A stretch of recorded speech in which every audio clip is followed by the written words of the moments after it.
Hello, everyone. Happy Friday. My name is Lucy Valeski, and I'm a reporter at Missouri Business Alert. I'll be your host for today's discussion. For those of you who are new to Missouri Business Alert, we are a digital publication that provides top business news from across the state. We also host events like this one as a resource for the business community in Missouri. Throughout today's conversation, we want to hear from you. If you have any questions, please leave them below in the chat of this Facebook Live.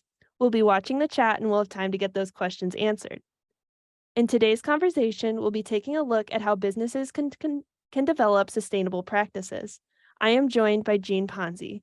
Jean is the manager of the St. Louis Green Business Challenge, a coaching program intended to help businesses build more sustainable practices into their infrastructure.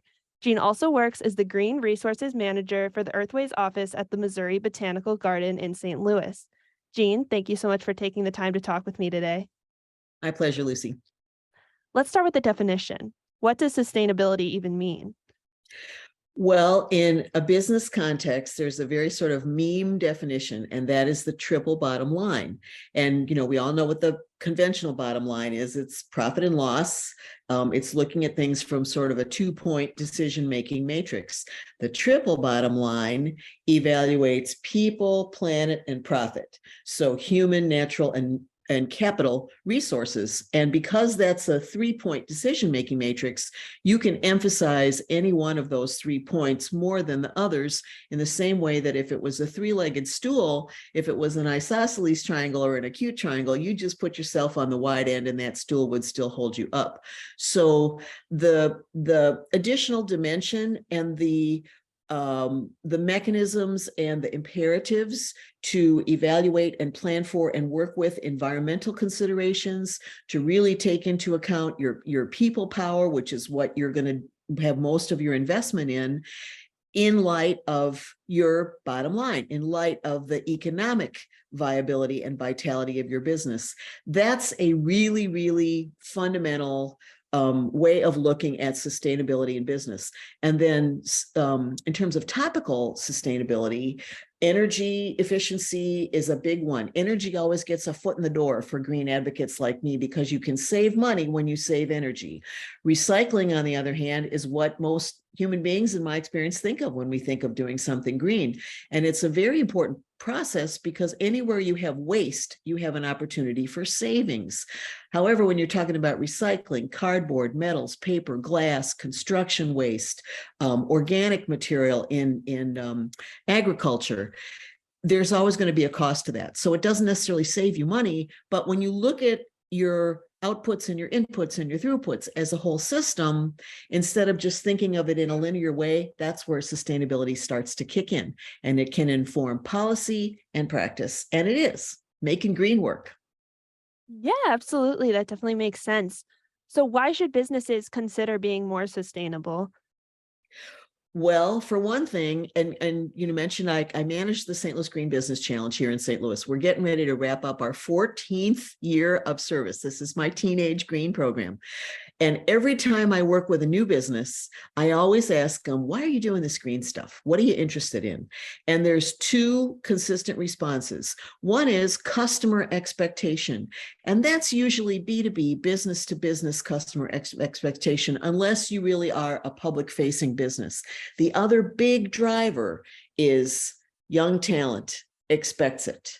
People like yourself who, you're in college now, or you're out of college, have been studying and learning about sustainability and ecology since you were little bitty kids. It's a different thing from someone in my generation of program leadership, business leadership. So if you want to expect the best and the brightest, you better have a sustainability policy that's real and transparent and has teeth and functions and grows right along with your other policies, like hiring from within and doing business with local companies and diversifying your person power. And then the other thing is, when you're doing business with businesses in a statewide or a local or a regional context, there may not be as much expectation to have sustainability in practice and in policy. But as soon as you start looking at a national or a global business milieu, the expectations of doing things like energy and climate impact, tracking, reporting, setting targets, achieving targets. Those become imperatives. And when the Green Business Challenge launched back in 2010, it was just over the hump of that being an expectation. In 2009, Walmart, the world's largest retailer, had just started requiring all of its suppliers to report environmental impacts and social impacts using GRI, the Global Reporting Index, still the most rigorous of all those. And that was everybody from like Joe's Salsa to the multinationals, Unilever and Kraft. That was a game changer for green in business. And now green is happening everywhere. The good news is it's easy to access, relatively easy to access, and can really benefit the efficiency and the economics and the person power and the liveliness and vitality of your enterprise.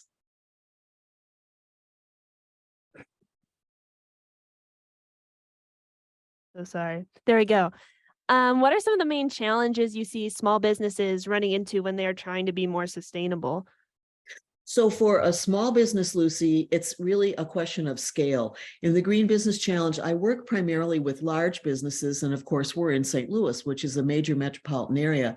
There you can have a green team. And a green team is kind of the unit of operation. It's like your safety committee or your employee wellness committee. And in a small business, you might just have the owner and a couple of employees, maybe part-time employees with a lot of turnover. So how much energy, how much oomph does anyone have to address green in business? That's where setting up some green basics in your business becomes useful, because you can tap into the green interests of your employees, of your customers, and start by responding where those interests and those concerns are. I'm a big believer in fishing where the fish are, and starting your effort where you have strength and growing from there. And that might look different in a wide variety of businesses. But for small businesses, your margin of profit, your margin of effort and resources that can go into your business is slim.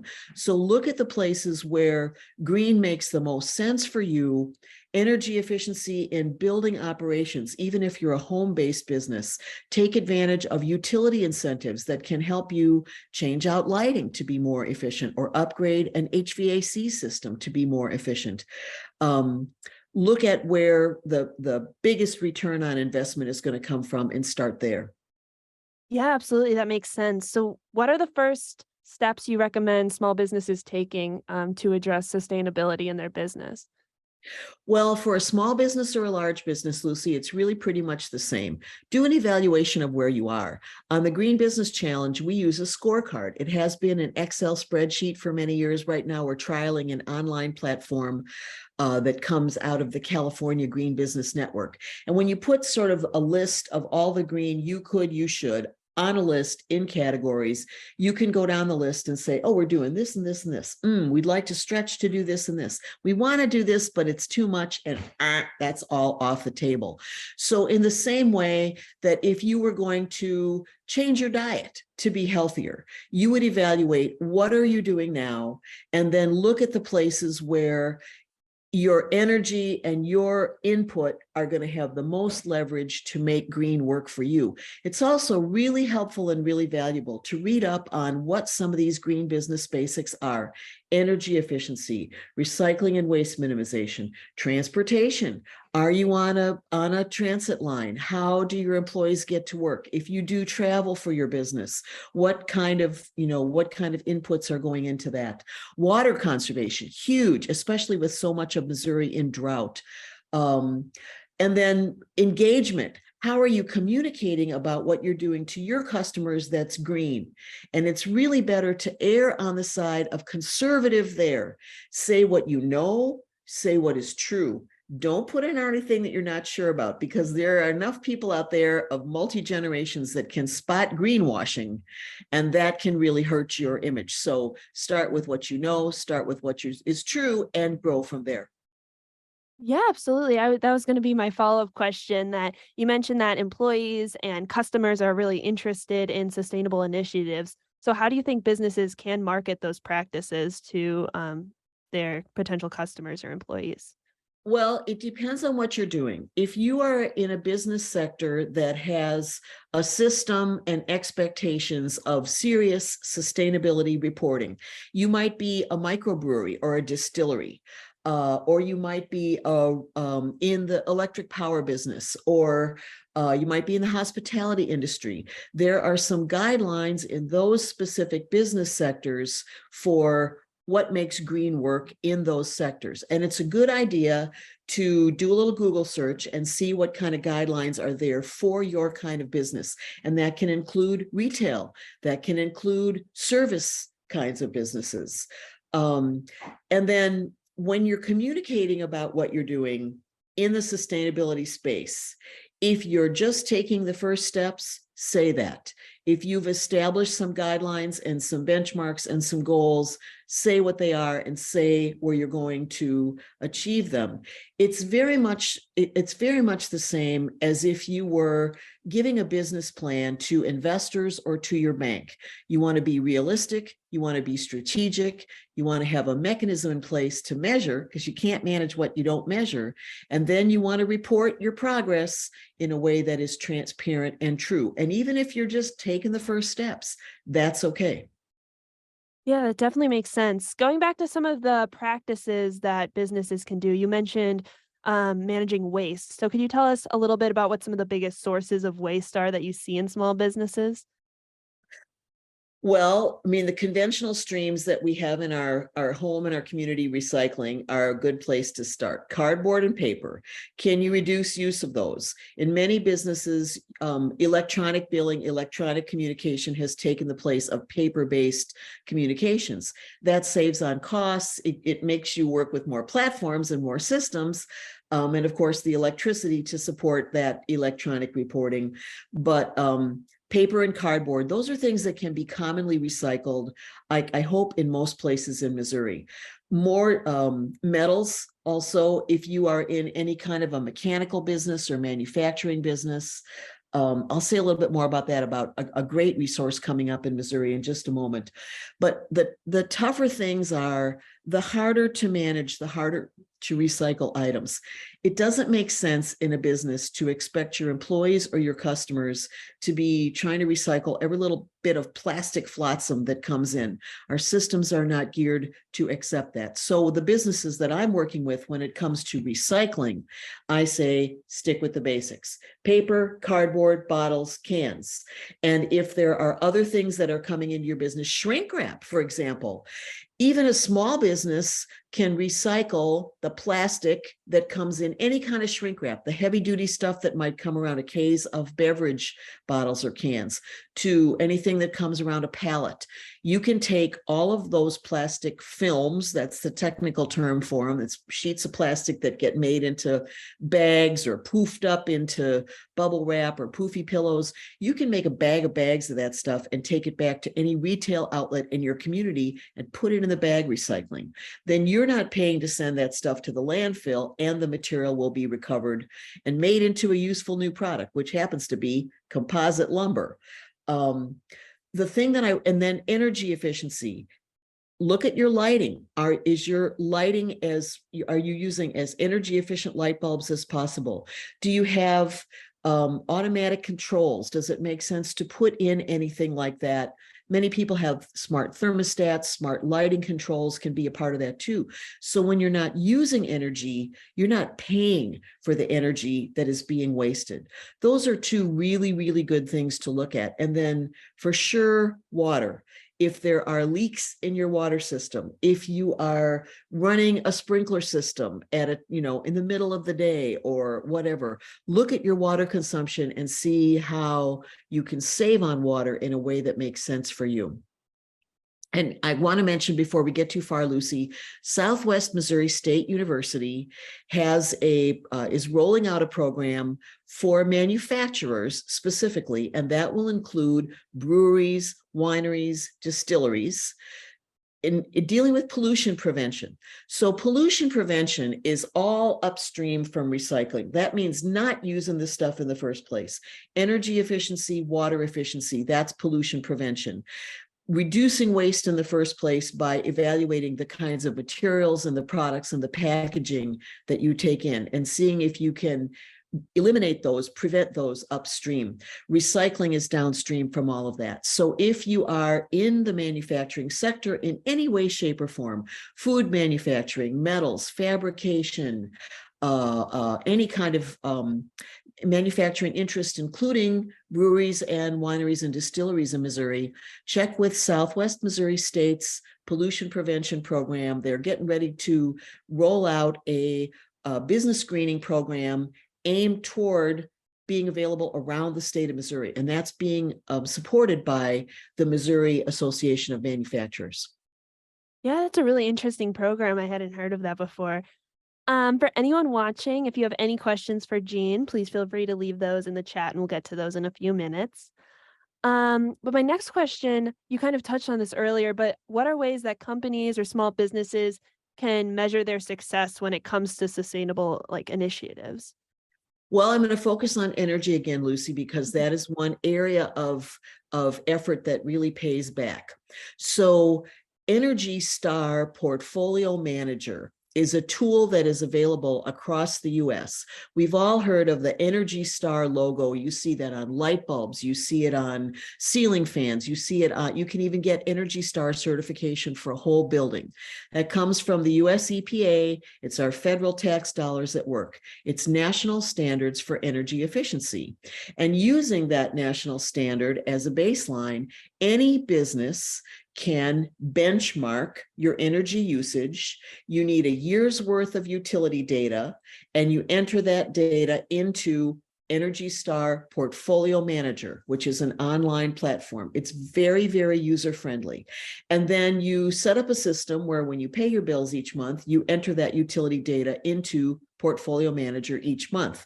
When you get a benchmark or a baseline from your prior years of utility data, you can project energy savings, have energy saving targets, and you can also use Energy Star Portfolio Manager to identify where in your physical operation energy is being used the most and make a plan to make that energy usage more efficient. That will pay back the moolah right away. If you are converting from conventional energy sources to renewable energy sources, that's another thing that you can factor in. If you are in a business that is as many are increasingly are required to do a greenhouse gas inventory and report climate protection measures. Energy is the fundamental coin of the realm there. So anyone, any business, anywhere can use Energy Star Portfolio Manager to benchmark, get a baseline, and then keep updating your energy usage and use the tools within Portfolio Manager to guide your decision to invest in energy efficiency. And all across the state of Missouri, our investor-owned utilities, our rural electric co-ops have a varying scale of energy efficiency incentives. There's a really good one-stop shop for understanding that, from federal all the way down to local utility incentives. And that is DSIRE USA, the database of state incentives for renewables and efficiency, DSIRE USA. It is you can see federal incentives, you can click on your state, and you can go down there and find out energy incentives for residential and commercial customers. Tap into them, make use of them. In the case of putting solar energy on your business, you can take advantage of local incentives and the federal renewable energy tax credits. So you can bundle those all together. You can also do that with investment in electric vehicle charging infrastructure or electric vehicle purchasing. Energy always pays back. Yeah, Energy efficiency pays back. Yeah, no, absolutely. I have a question from the chat, and someone asked, what are some examples of Missouri businesses that are doing an effective job at being sustainable? Or do you work with anyone that you would like to shout out that as an example? Yes, I do. We have several large companies based in St. Louis that are, benefiting Missouri overall. Meritz is one of those. I think they're a Fortune 500 corporation here, and they work in several sectors: travel, communications, events. Meritz has developed a whole I want to say a whole rubric, a whole structure of evaluating and planning for greening in events. We're talking conferences here, conventions, concerts, any kind of public event, which use a lot of resources. So Meritz is a leader in doing that within their industry sector.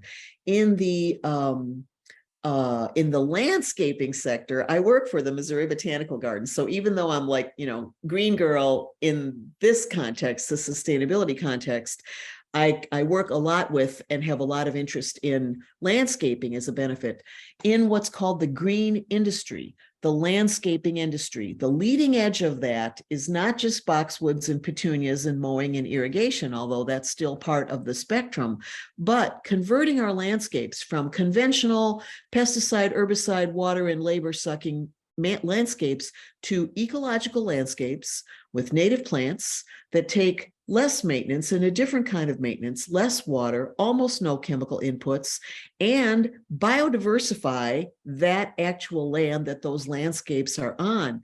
That is where growth is happening, with young talent coming through horticulture programs, with the businesses themselves.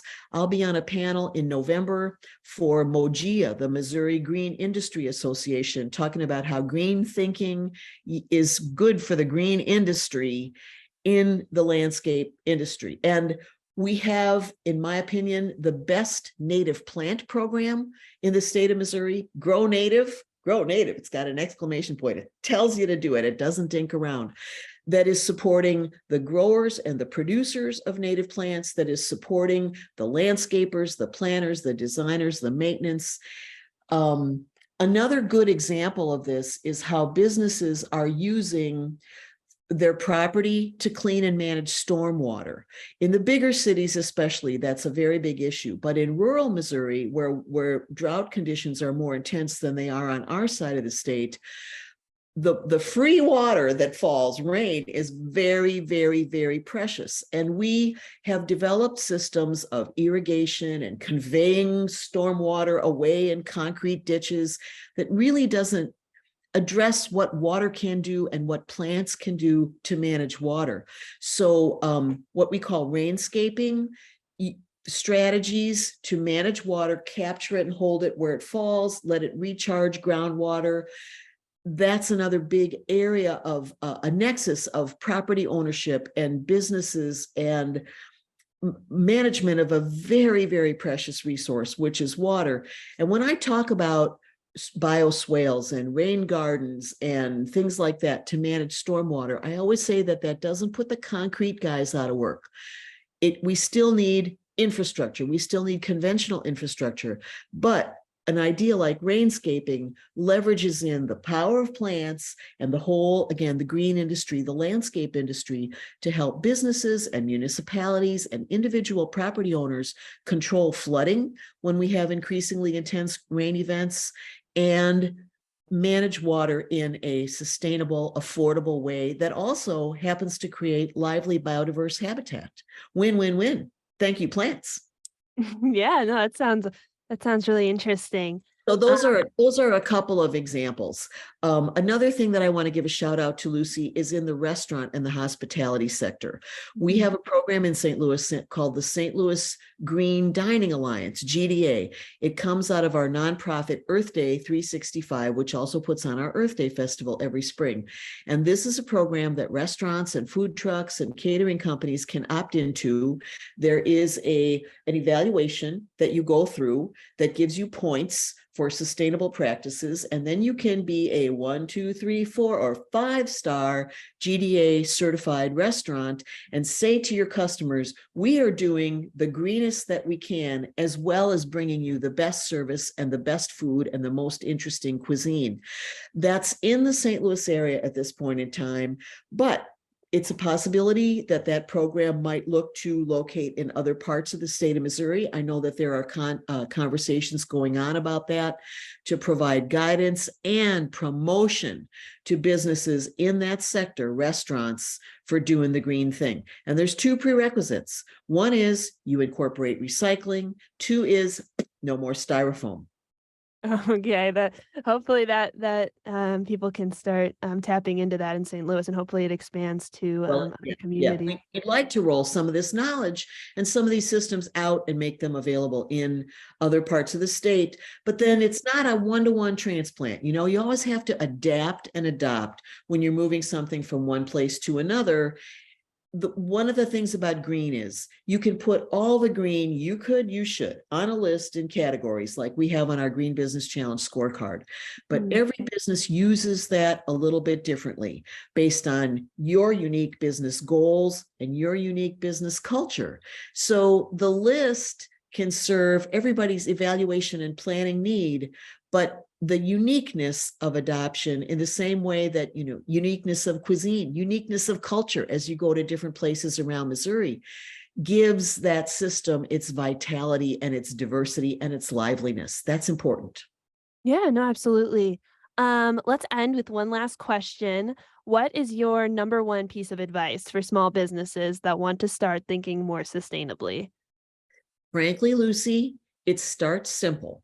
Start with the things that are going to give you the best return on your investment of time and thought, and setting up a system like, you know, doing an energy benchmarking and using Energy Star Portfolio Manager, and draw on the resources that you have. Draw on your specific interests as a business owner. Draw on what you believe your customers will be most interested in you doing, and definitely draw on the interests and the energy of your employees. And then from that simple basis, grow your green process, grow your green policies. You can have a sustainability policy that is a short bullet list, but it's good to incorporate that in the same way that you would state any of your other values as a business. Let green go to work for you. Start simple and grow from there. Yeah, great. That's all the time we have for today. Jean, thank you so much for sharing your perspectives with us today. Welcome, Lucy Valeski. It's my pleasure. Thank you. And thanks so much to everyone else for watching and tuning in as well. If you want to keep up with everything else Missouri Business Alert is doing, you can check out our daily email newsletter, The Morning Minutes. It delivers the day's top business news from across Missouri to your inbox Monday through Friday. You can subscribe for free at MissouriBusinessAlert.com/subscribe. You can also keep up with us on our website, MissouriBusinessAlert.com. Thanks again and have a wonderful weekend.